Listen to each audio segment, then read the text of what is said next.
So good evening అన్న. So yesterday క్లాస్లో మేము objectives of tax planning 4 points 3 points discuss చేశాము.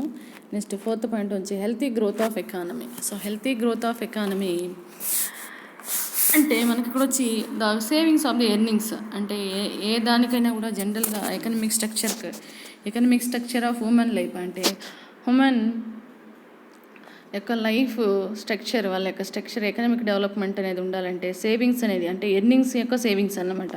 అంటే మనం కష్టపడి సంపాదించిన ఎర్నింగ్స్లో సేవింగ్స్ అనేది మస్ట్ అండ్ షుడ్గా చేయాలి. It is the basement for economic structure of human life అన్నమాట. A saving of earnings by legally sanction device the prime factor వచ్చి healthy growth of economy of a nation. So మనం save చేసిన earnings అనేది it can be lead to the growth of the economy of a nation. అంటే మన యొక్క nation యొక్క ఎకానమీలో మనం చేసిన సేవింగ్స్, పీపుల్ యొక్క చేసిన సేవింగ్స్ అనేది గ్రోత్ ఎకనామిక్ డెవలప్మెంట్కి లీడ్ అవ్వాలి. ఎలా లీడ్ అవుతుందంటే మనం సేవింగ్ చేసిన దాన్ని అలాగే ఐడియల్గా పెట్టుకోకుండా we can savings the earnings must be transferred to the savings like that. So savings must be converted into productive activities, different investment activities అన్నమాట. సో ఆ విధంగా లీడ్ అయ్యి so it can be lead to the economy, so nation lead to the growth of the economy of a nation అనమాట.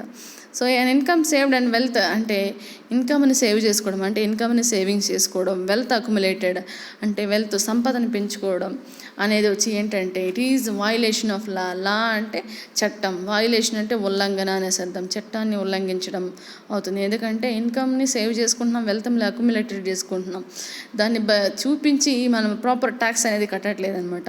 So it can be lead to the black money అనమాట. ఆ విధంగా దాచుకోవడం వల్ల so we cannot show the proper maintenance of our earnings అనమాట. So earnings మనం ఎలా వచ్చిందని మనం చూపించకపోయినప్పుడు it can be lead to the black money. It is more destruction of economic అనమాట, nation of the economic. Destruction అంటే విధ్వంసం. So economic డెవలప్మెంట్కి నేషన్ యొక్క సో డిస్ట్రక్షన్ అవుతుంది అనమాట. ఇన్ దిస్ కేసులో మనం ఏంటంటే సఫిస్టికేటెడ్గా we can maintain the tax planning అంటే ఏం లేదు, tax planning is nothing but so proper management of so maintenance of books and everything, books, tax filing, tax returns. So this is tax planning. So we can plan the tax planning, then so nation economy peace and ప్రాస్పెరిటీతో it can be lead to the development of economy అనమాట. So healthy growth of economy అనేది ఉండాలి. Next economic stability under the tax planning, taxes are legally due or paid without any headache either for taxpayer or tax collector అనమాట. So tax payer ఎండ్లో కానీ tax collector ఎండ్లో కానీ చూసినప్పుడు taxes అనేది it is legally due or paid. Legally అంటే చట్టపరంగా మనము డ్యూ అంటే అప్పు చెల్లించాలి, వీఆర్ లైబుల్ టు పే అనే అర్థం. అప్పు అంటే పే అయినప్పుడు డ్యూ అన్నప్పుడు చెల్లించాలి, బాధ్యత అనేది ఉంటుందన్నమాట. సో వితౌట్ ఎనీ హెడేక్ అనమాట. సో ట్యాక్స్ కలెక్టర్ ఎండ్లో కానీ ట్యాక్స్ పేయర్ ఎండ్లో కానీ. So avenues of productive investments, tax payers యొక్క productive investments largely avail to the different kinds of productive activities అనమాట. ఆ ప్రొడక్టివ్ ఇన్వెస్ట్మెంట్స్ ఇంక్రీజ్ అయితే so contours of the national economy embracing in itself economic prosperity, not only the tax payer but also those who can earn the income not chargeable to tax. So embracing is nothing. So and counters అంటే it can be lead to and contours productive investment increase. So productive investments అంటే నేను క్లాస్లో చెప్పాను. So it can be link to different one action to another అనమాట. Savings must be lead to the earnings must be leads to the savings can be leads to the investment, different investment opportunities. So the money of investment can be invested into different productive activities అన్నమాట. ఆ productive యాక్టివిటీస్లో investment చేయడం వల్ల so economic stability అనేది ఉంటుంది. Tax planning మాత్రమే economic స్టెబిలిటీని పీపుల్లో క్రియేషన్ చేయగలదు. Plus distribution of economic resources also ఎందుకంటే డిస్ట్రిబ్యూషన్ ఆఫ్ ఎకనామిక్ రీసోర్సెస్ని కూడా లీడ్ చేయడం అనేది జరుగుతుంది. So this is simply about objectives of tax planning. So next last ఈ యూనిట్లో మనకు లాస్ట్ కంటెంట్ వచ్చి so tax planning, tax management అంటే tax planning in respect of residential status. So residential status అంటే రెసిడెన్షియల్ ఇండివిజువల్ అనమాట. ఇక్కడ residential status పరంగా tax planning అనేది ఎలా ఉంటుంది అనేది లాస్ట్ టాపిక్ అనమాట. So what are the factors on the base of which tax planning is done. So it is essential for areas of tax planning the identified so that does not realise to అంటే opportunity of tax cost reduction. ఇక్కడ వచ్చి మనము survey of such areas should be held proper tax planning. So proper tax planning అనే దాన్ని మనం ఏ ఏరియాస్లో చెప్పుకోవచ్చు అంటే the following factors are helpful to effective tax planning అనమాట. ట్యాక్స్ ప్లానింగ్ చేసుకోవడానికి ఫాలోయింగ్ పాయింట్స్ అనేవి ఫ్యాక్టర్స్ అనేవి ఎఫెక్టివ్గా ట్యాక్స్ ప్లానింగ్ చేయొచ్చు. అవి ఏంటంటే residential status and citizenship of the assessee, heads of income assess to be included in in computing net wealth. Next latest legal position, form versus substance. So మనకి syllabus ప్రకారం మనకున్న content only one, that is residential tax planning in respect of residential status. So residential status వరకు మనము చూసుకుంటే చాలు. So ఈ టాపిక్తో unit end అవుతుంది. So as we known, so మనకు ఆల్రెడీ తెలుసు రెసిడెంట్, నాన్ రెసిడెంట్ అంటాం. రెసిడెన్షియల్ స్టేటస్, రెసిడెన్షియల్ అంటే ఏంటి? రెసిడెంట్ అంటే నువ్వు ఎక్కడ నివసిస్తున్నావు, జనరల్ మీనింగ్ రెసిడెంట్ అంటే ఎక్కడ నివసిస్తున్నావు అని అర్థం. సో ఇట్ ఈజ్ సో నువ్వు నివసించే ప్రదేశాన్ని బట్టి నువ్వు ఆ దేశానికి సంబంధించి సిటిజన్షిప్ అంటాం, దాన్ని పౌరసత్వం అంటాం. సో పౌరసత్వం అనేది లభిస్తుంది. It can be resident or non resident in India. So ఇండియాలో నివసిస్తుంటే రెసిడెంట్ ఆఫ్ ఇండియా, లేదు ఇండియాలో నివసించట్లేదు కానీ ఇండియాలో పుట్టి పెరిగారు, వాళ్ళకి పౌరసత్వం వాళ్ళ పేరెంట్స్కి ఉంది, వాళ్ళు ఫారిన్లో సెటిల్ అయ్యారు అనుకుందాం. సో ఇంతకుముందు కూడా చెప్పాను నేను మీరు పౌరసత్వం గురించి. సో పేరెంట్స్ ఇక్కడ ఉండి తర్వాత వాళ్ళు వేరే అదర్ కంట్రీస్కి వెళ్ళి అక్కడ స్థిరపడిపోయారు అన్నప్పుడు వాళ్ళకి ఆల్రెడీ ఇక్కడ నాన్ రెసిడెన్షిప్ అంటే ఆల్రెడీ ఇండియాలో సిటిజన్షిప్ అనేది ఉంటుంది. సో ఆ సిటిజన్షిప్ తర్వాత పిల్లలు ఆటోమేటిక్గా అంటే వాళ్ళు ఇక్కడ పుట్టకపోయినా ఫారిన్ కంట్రీస్లో పుట్టినా కూడా కానీ వాళ్ళకి ఆటోమేటిక్గా ఇండియన్ యొక్క పౌరసత్వం, ఇండియన్ సిటిజన్షిప్ అనేది ఆటోమేటిక్గా వస్తుందన్నమాట. ఓకేనా? Then coming to the our point. So non resident of India అనేది వచ్చి he is not liable to pay. So residential స్టేటస్ని బేస్ చేసుకుని ట్యాక్స్ ఎలా ఎఫెక్ట్ అవుతుంది, మనం ఏంటి ఇంతవరకు ట్యాక్స్ ప్లానింగ్ అంటే ఏంటి, ట్యాక్స్ పే చేయకపోతే ఏంటి, ట్యాక్స్ మేనేజ్మెంట్ అంటే ఏంటి అనేసి చెప్పుకున్నాం. ఇప్పుడు ఓకే ట్యాక్స్ ప్లానింగ్ అనేది ఒక్కొక్కరు ఎలా ప్లాన్ చేసుకోవాలి రెసిడెన్షియల్ స్టేటస్ అనేసి. సో రెసిడెన్షియల్ స్టేటస్లో ఉన్న నాన్ రెసిడెంట్ ఆఫ్ ఇండియా అనేవాడు ట్యాక్స్ పే చేయాల్సిన అవసరం లేదు. He is not liable to pay income tax on incomes which accrue or arise and also received out side India. అంటే ఏంటంటే ఇక్కడ దానికి ఏమర్థం అంటే, సో అతను నాన్ రెసిడెంట్ అని ఇండియా అంటే ఏంటి, ఫారిన్లో ఎక్కడో ఉన్నాడు, ఫారిన్లో వేరే అదర్ కంట్రీస్లో ఉన్నాడు. అదర్ కంట్రీస్లో ఉన్నప్పుడు కూడా కానీ అతను ఫారిన్ కంట్రీస్లో ఎర్న్ చేస్తే అంటే ఇన్కమ్ ట్యాక్స్ పే చేయాల్సిన అవసరం లేదు. ఎందుకంటే అతను ఇండియాకు బయట ఎర్న్ చేస్తున్నాడు, హీ హ్యాస్ అక్రూడ్స్ అండ్ అరైజ్, అలాంటి దానికి అతను ఇండియాలో ట్యాక్స్ పే చేయాల్సిన అవసరం లేదు. ఓకేనా? ఇది నాన్ రెసిడెంట్ ఆఫ్ ఇండియా అంటే ఇండియాలో కాకుండా వేరే దేశాల్లో ఉంటాయి. మళ్ళీ వెరాజ్ resident in India, suppose resident in India అంటే ఏమవుతుంది, సపోజ్ ఇండియాలో నివసిస్తూ ఉంటే he is liable to pay income tax on such incomes. Resident అంటే ఇండియాలో నివసిస్తున్నాడు కాబట్టి ఇండియాలో సంపాదించిన ఇన్కమ్కి కంపల్సరీగా he has to pay the income tax అనమాట. Therefore every assessee would like to be a non resident in India if he has an income which accrues or arises out side India. So non resident వాడు pay చేయాల్సిన అవసరం లేదు, resident of India అనేవాడు compulsory pay చేయాలి. If example if an individual wishes to, suppose ఎవరో ఒక అతను non resident of India, మరి అతను ఎలాంటి విషయాల్లో కేర్ఫుల్గా ఉండాలి అంటే ఇక్కడ స్టే చేయని విషయం. ఫర్ ఎగ్జాంపుల్ కొన్ని డేస్ ఇండియాలో వెకేషన్ కానీ ఏదైనా వచ్చారనుకోండి, సర్టన్ పీరియడ్ ఆఫ్ డేస్ తర్వాత అతను ఇక్కడ స్టే చేస్తే ఈ has to liable to pay of tax, కంపల్సరీగా ఇక్కడ ట్యాక్స్ పే చేయాల్సి ఉంటుంది. సో అలాంటి విషయాల్లో వాళ్ళు కేర్ఫుల్గా ఉండాలి. అవి ఏంటంటే వన్ బై వన్ మనం చూసినామంటే, so first point, if an individual citizen in India, so an individual is a citizen of India and visits India in previous years. So అతనికి ఇప్పుడు ఇండియన్ పౌరసత్వం, అదే ఇప్పుడే చెప్పాను కదా, మనం వేరే దేశంలో నివసిస్తున్న కంపల్సరీగా సిటిజన్ అనేది అంటే ఇండియన్ పౌరసత్వం అనేది కంపల్సరీ వస్తుంది. సో ఈ should not stay in India for more then 181 days. అంటే 181 days కంటే ఎక్కువగా ఉండకూడదు. అంటే మనం అంతే కదా, ప్రీవియస్ ఇయర్కి ఈ సంవత్సరం మనం ట్యాక్స్ పే చేస్తాం. లాస్ట్ ఇయర్ ఎర్న్ చేసిన ఇన్కమ్కి ఇప్పుడు ట్యాక్స్ అనేది పే చేయడం జరుగుతుంది అనమాట. ఆ ప్రీవియస్ ఇయర్ అనేది అతను షుడ్ నాట్ బి లీవ్ అంటే షుడ్ నాట్ ఎక్సీడ్ అనమాట. 181 days ఎక్సీడ్ కాకుండా ఉండాలి ప్రీవియస్ ఇయర్లో. Where he wish to stay in India for more than 185 అంటే 181 days కంటే ఎక్కువగా అతను ఉన్నాడు అంటే he should plan he stay in such manner he stay in one previous year does not exceed 181 days. Suppose ఆ విధంగా వాడు ఎక్సీడ్ అయ్యేందంటే he has to liable to pay tax. కాబట్టి అతను ప్లాన్ చేసుకోవాలి ఆ 181 days ఎక్సీడ్ అవ్వకుండా. ఫర్ ఎగ్జాంపుల్ ఇక్కడ ఒక ఎగ్జాంపుల్ ఇచ్చారు చూడండి. So can stay from 2nd October of A particular previous year అంటే ఫర్ ఎగ్జాంపుల్ ఇప్పుడు 21 కాబట్టి last year 2020 October 2nd particular previous year. తర్వాత అప్పటి నుంచి అతను ఎప్పటి వరకు ఉండొచ్చు అంటే 28th September నెక్స్ట్ ఇయర్. అంటే ఇప్పుడు 28th September 2021 28th September వరకు ఈ has to aggregating to 362 days at a stretch. Still, he will be called as non-resident in India as the period of stay in each year will not exceed 181 days. So ప్రతి సంవత్సరం ఆ 181 days exceed కాకుండా చూసుకోవాలన్నమాట. So October 2nd అన్నప్పుడు October, November, December 3 months. So almost 90 days వస్తుంది అనుకుందాం. Next month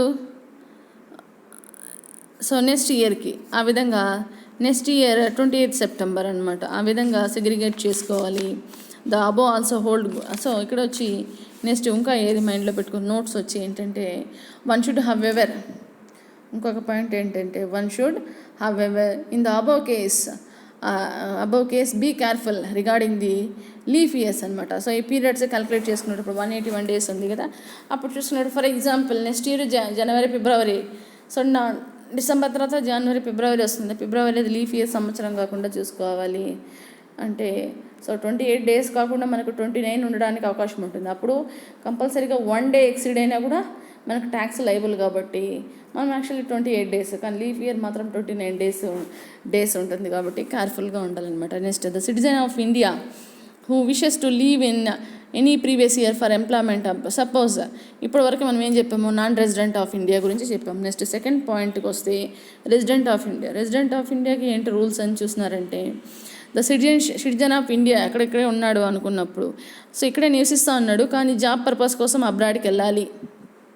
wish to leave in India, అతను ఇండియాని leave చేయాలి any previous year for the employment abroad.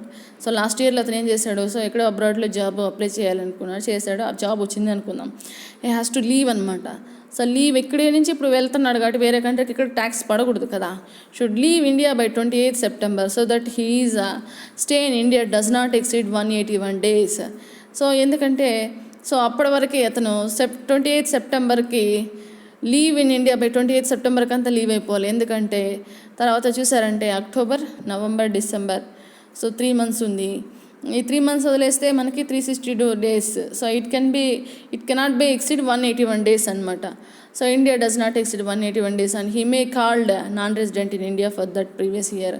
So ఆ విధంగా 28th September అంతా అతను లీవ్ అయిపోతే so it is not considered as not exceed 181 days కాబట్టి అప్పుడు అతను నాన్ రెసిడెంట్ అని అనిపించుకుంటాడు. అంటే నాన్ రెసిడెంట్ ఇన్ ఇండియా అంటే ఇక్కడ ఉండట్లేదు అని అర్థం అనమాట. సో ప్రీవియస్ ఇయర్లో నాన్ రెసిడెంట్ ఇన్ ఇండియా అవుతుంది. ఓకేనా. సో నెక్స్ట్ థర్డ్ పాయింట్ వచ్చి a citizen of India who does not leave India for employment abroad should leave India by employment purpose కోసం వెళ్ళట్లేదు అతను, but should leave India by 29th May of previous year if he had been India for 365 days or more in the 4 preceding previous years అనమాట. అలా కాకుండా జనరల్గా job employment purpose కాకుండా leave అయినప్పుడు so ఏం కన్సిడర్ చేస్తామంటే అక్కడ రెసిడెన్షియల్ స్టేటస్కి అతను అంతకుముందు సంవత్సరంలో 365 days ఉన్నాడా, అంతకుముందు 4 yearsలో or more than 4th preceding previous years, దానికంటే 4th preceding yearsలో ఎక్కువ ఉన్నాడా అనేసి మనం చెక్ చేస్తామన్నమాట. Foreign national can stay in India అంటే foreign national can stay in India for 181 days అంటే ఫారినర్ నేషనల్ వాళ్ళు ఎవరైనా వచ్చినప్పుడు 181 days in the previous year and he will still be non resident in India provided his stay in India during the 4th preceding previous years immediately preceding the relevant previous year does not exceed 365 days. అంటే ఇప్పుడు for example foreigners ఎవరైనా మన ఇండియాకి వచ్చినప్పుడు, so foreign national అన్నప్పుడు ఏంటంటే the stay in India వచ్చి 181 daysకి ఖచ్చితంగా 181 days ప్రీవియస్ ఇయర్లో ఉండాలన్నమాట. సో ఆ విధంగా ప్రీవియస్ ఇయర్లో అతను 181 days ఉండలేదనుకోండి, still be is non resident in India. So ఆ విధంగా 181 days లేదంటే వాళ్ళు ఖచ్చితంగా నాన్ రెసిడెంట్ ఇన్ ఇండియా అనమాట. దెన్ ప్రూవ్డ్ హీజ్, అంతేకాకుండా ఫోర్ ప్రీవియస్ ప్రిసిడింగ్స్ ఇయర్స్ కూడా చెక్ చేస్తారనమాట. చెక్ చేసి ఆ ఫోర్ ఇయర్స్లో 365 days ఉన్నాడా అంటే అన్ని సంవత్సరాలు కలుపుకుంటే 364 days ఉన్నాయా. ఇఫ్ సపోజ్ 365 days ఎక్సిడ్ అయింది, ఇన్ సచ్ ఏ కేస్ ఈ cannot stay in India for more then 59 days in the previous year. So ఆ విధంగా ఉనింది అనుకోండి, ఇప్పుడు వచ్చాడు ప్రీవియస్ ఇయర్స్లో 364 days ఆల్రెడీ ఉన్నాడు, ఇప్పుడు 59 days కంటే ఎక్కువగా నివసించడానికి లేదు. However you can stay at stretch of 59 days the fall into 2 previous years అనమాట. So such person can come into India in the first week of February and stay up to May 29th of next year. So ఇలాంటి కేసులో ఫిబ్రవరి అలా వచ్చి so May 9th of next year case వరకు ఉండొచ్చు అనమాట. So ఇలాంటి అంశాల్లో residential status పరంగా they has to very clearly stable అనమాట. సో ఇక్కడ చూసారంటే if individual cannot become an non resident in India, you can still escape the liability of tax of on all foreign incomes which accrue, arise and received outside India, except if such incomes accrue or arise from business or profession set up or controlled from India, proved he is not ordinarily resident in India. ఇప్పుడు చూడండి, first పాయింట్లో మనం చెప్పాం, suppose అతను non resident India అయితే, so non resident India అంటే అల్టిమేట్గా మీకు ఏం తెలిసిపోతుందో ఇండియాలో ఉండట్లేదు, కానీ అప్పుడప్పుడు వచ్చి వెళ్తూ ఉంటారు. సో ఆ నాన్ రెసిడెంట్ ఆఫ్ ఇండియా అన్నప్పుడు వాళ్ళు వచ్చి ఏంటి, ఇండియా బయట సంపాదించుకున్న ఇన్కమ్స్ కావచ్చు, వాళ్ళు ఏదైనా అరైజ్ చేసిన అక్రూ చేసిన ఇన్కమ్స్ని వాటి మీద ట్యాక్స్ పే చేయాల్సిన అవసరం లేదు. కానీ కొన్ని కేసెస్లో అంటే ఎలాంటి కేసెస్ అంటే సపోర్ట్ అతను వచ్చి నాన్ రెసిడెంట్ ఆఫ్ ఇండియాని, కానీ ఇక్కడ వచ్చి ఏంటంటే he's so suppose business profession కానీ బిజినెస్ కావచ్చు, లేకపోతే ఏదైనా ప్రొఫెషన్ ద్వారా అతని ఇన్కమ్ కానీ ఎర్న్ చేస్తూ ఉంటే, సో ఆ కంపెనీ ఆ బిజినెస్ కానీ ఆ ప్రొఫెషన్ కానీ సపోజ్ ఇండియాలో ఉంటే, so it is control from India ద్వారా కంట్రోల్ అవుతూ ఉంది అంటే is not ordinary resident in proved he is not ordinary resident in India అనమాట. ఓకేనా. So next the HUF, Hindu undivided family అనమాట హెచ్యుఎఫ్ అంటే. So Hindu undivided family will be non-resident in India only when the entire control and management of its affairs is situated outside India. So out side India ఉంటే నాన్న వాళ్ళు resident in India కాదు. So fine కేసులో కూడా individual అన్నప్పుడు so business profession అనేది అతను business చేసుకుంటున్నాడు, లేకపోతే ప్రొఫెషన్ అంటే సిఏనో doctors different engineers different kinds of professionalism. ఆ ప్రొఫెషన్స్లో ఉన్నప్పుడు it is not control from the India, అంటే ఇండియాలో వాళ్ళ యొక్క కంట్రోల్ మేనేజ్మెంట్ అంటే హాస్పిటల్స్ కావచ్చు, ఆ చార్టెడ్ అకౌంట్స్ కంట్రోల్ అనేది ఉండదు అంటే అప్పుడు అది they are not ordinary resident in India, resident India కాదు. అదేవిధంగా హిందూ అన్డివైడెడ్ ఫ్యామిలీ కూడా అంతే, control management Hindu undivided family యొక్క కంట్రోల్ మేనేజ్మెంట్ ఇండియాలో సిచ్యువేటెడ్ అవుట్ సైడ్ ఇండియాలో ఉంది అంటే అప్పుడు వచ్చి it is not possible if Hindu undivided family can claim the status of not ordinary resident in India provided that karta of HUF satisfies both or any of the two additional conditions అనమాట. అంటే ఇక్కడ Hindu undivided ఫ్యామిలీలో మనం ఏం చెప్తాం, so కుటుంబంలో పెద్ద వ్యక్తి అతన్నే కర్త అని అంటాం, he has to do the everything functions అనమాట. సో ఫాలోయింగ్ టూ కండిషన్స్ ఏంటంటే there cannot be any planning of residential status in case of Indian company because it is always a resident in India irrespective of its control and management. ఏంటంటే there cannot be any planning of residential status in case of Indian company. Suppose అది Indian company అయ్యిందనుకోండి, అంటే company ఇండియాలో establish అయ్యిందంటే ఇక్కడ residential status అనేది పనికిరాదు. అంటే అతను non resident అయినా కంపెనీ అనేది ఇండియాలో ఉంది కాబట్టి ఈ has to must and should be pay the liability. Control అనేది మ్యాటరే కాదు, అక్కడ కంట్రోల్ కానీ మేనేజ్మెంట్ కానీ మ్యాటర్ కాదు, it is always resident in India అనమాట. However a non Indian company can be non resident in India if any part of the control and management of its affairs is situated out side India. Suppose a non Indian company అంటే Indian company కాదు, so non resident in India అతను company ఇక్కడ కాదు అన్నప్పుడు వేరే ఎక్కడో ఉంటుంది, resident కాదు అన్నప్పుడు బయట ఉన్నాడని అర్థము. So it is not control and management affairs of situated out side India. It's affairs is situated out side India ఉంది కాబట్టి అతనికి అప్పుడు ప్రాబ్లం లేదు, ఎందుకంటే అంతా బయటనే ఉంది affairs. So it is not located in India, it is out side of India అన్నమాట. సో నెక్స్ట్ లాస్ట్ ఒక point, a non resident in India can bring his income to India. Suppose ఇక్కడ so ఎంత క్లియర్గా explain చేస్తాను చూడండి last. So a non resident in India వచ్చి అతని యొక్క ఇన్కమ్ని తీసుకొచ్చాడు, ఇండియాకి తీసుకొచ్చాడు, which accrued or arose to him out side India in any previous year after the previous year of accrual, because in that case it won't be treated as received in India, it will be called as remitted to India అనమాట. So ఇది ఇండియాలో receive చేసుకున్నట్టు అర్థం చేసుకోరు.